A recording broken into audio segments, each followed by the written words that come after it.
السلام علیکم۔ شدید گرمی میں رمضان کے روزے کے لیے ٹوٹکے۔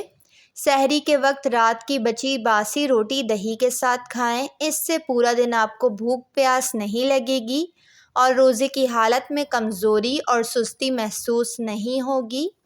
سحری میں جب آپ کھانا کھا لیں تو بالکل آخر میں 3 عدد چھوٹی ہری الائچی چبا کر کھائیں اور اس کے بعد کلی کر لیں یا تھوڑا سا پانی پی لیں۔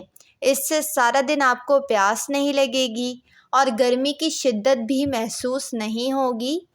اکثر اوقات بہت سارے لوگ سحری میں کولڈ ڈرنکس کا استعمال کرتے ہیں، جو ہرگز نہیں کرنا چاہیے، بلکہ سحری کھانے سے پہلے یا بعد میں جو یا گندم سے بنا ہوا ستو کا شربت پئیں۔ ستو کا شربت میں چینی کی جگہ شکر کا استعمال کریں۔ سارا دن آپ کو بھوک کا احساس نہیں ہوگا۔ یہ شربت افطاری کے وقت بھی پی سکتے ہیں۔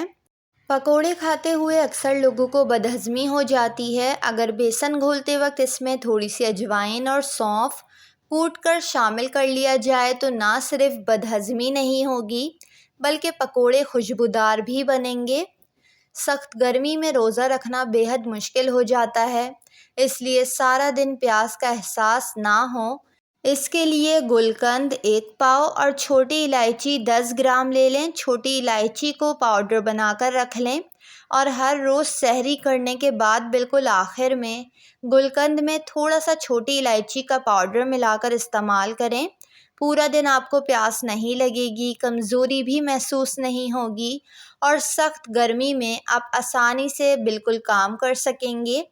رمضان کے دنوں میں جسم کو طاقتور اور معدے کو شاندار بنانے کے لیے رات کو سونے سے پہلے ایک پیالی میں 3 عدد انجیر کے دانے، 5 عدد کھجور گٹھلی نکال کر اور 10 عدد منقع پانی یا دودھ میں بھگو کر کھلے آسمان کے نیچے کسی جالی والے کپڑے سے ڈھک کر رکھ دیں۔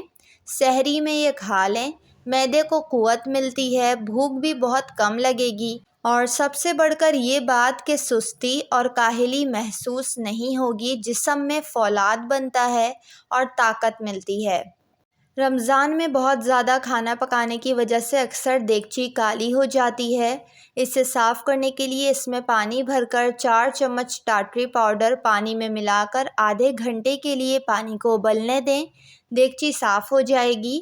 سموسے رول کی پٹیوں کو فریزر میں رکھنے سے ان کا ذائقہ خراب ہو جاتا ہے اور یہ ٹوٹنے لگتی ہے۔